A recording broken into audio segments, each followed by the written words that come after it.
Hello peoples, I am Michelle. This is my hospital beta Vita, and you're watching Once We Left Rebels NYC.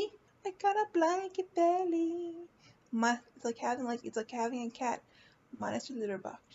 And I need extra support and control making this video because today we're going to talk about something that is relevant in my life, and that is that when going to the doctors has become a source of anxiety. When you've been through so much, an abundance of bullshit with doctors, and you've met so many like toxic, condescending, ableist doctors who have done more harm than good, when they dismiss your situation as like nothing, when they say, oh, you're just doing this for attention.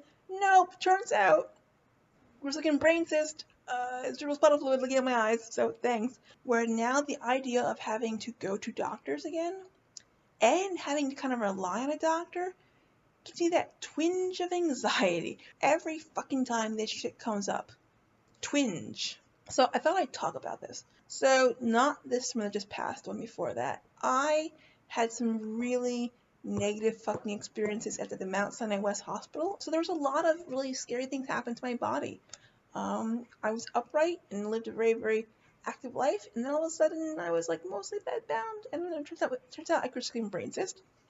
And now I also know that, oh, I have like cerebral spinal fluid that was trying to leak out of my face. I also know that I wasn't eating enough, and I also know that whatever's happening with my spine, hoping to get MRI, but we don't know what will happen.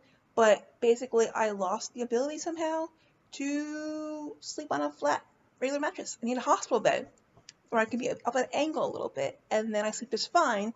But before that, before I knew that, I had well over a month of like medical insomnia, where I just wasn't sleeping, and so I was a mess. And so I ended up going to the Mount Sinai West Hospital, but the neurologists, they were of no use.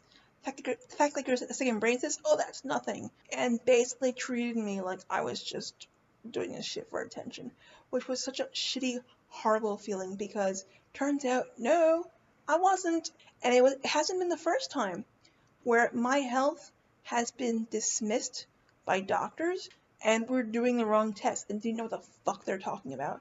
And as a result, I did not get the fucking help I needed. And as a result, it really was up to me to figure out what the fuck is going on with my body and how to like crack that code and how to take care of myself.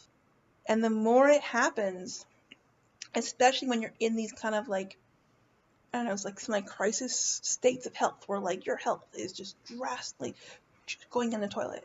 You can't fucking get help, you know? It really just fucks with you. And there's the anxiety again.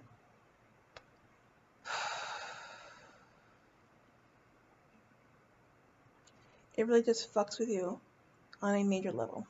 And so now what's happening, just the idea of having to go to doctors and having to rely on doctors brings up a lot of anxiety for me. Yet I have to deal with this because, as I mentioned, in 6 days, I have to go to Rusk, where I'm going to find out, will I be able to get help? I don't know. I really, really don't know. One thing that I have been doing, and I'm hoping that if I put this out there, people are like, oh, I also experienced this, here's how I deal with it, is besides focusing on my breathing, just sort of like sitting with it, I guess, and being like, okay, it feels horrible, but like, you're okay. When I find myself kind of like, it brings back a lot of those feelings back. I go, okay, hold on, like acknowledge what I'm feeling, but make sure and try to figure out if I'm emotionally responding to what was or what is. I do that. Also, I try to do, for example, when it was time to make the phone call, and I did it, I was like, go ahead, girl, give yourself a treat. And then I picked this song I really like, and I'm like, play the song.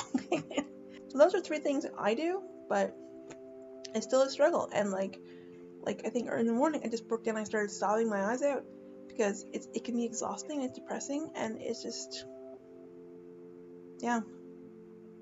But I'm gonna do it. You relate. What do you think? Put your comments in the comment section. That's where they belong. Be good to yourself. Oh boy, be kind to yourself.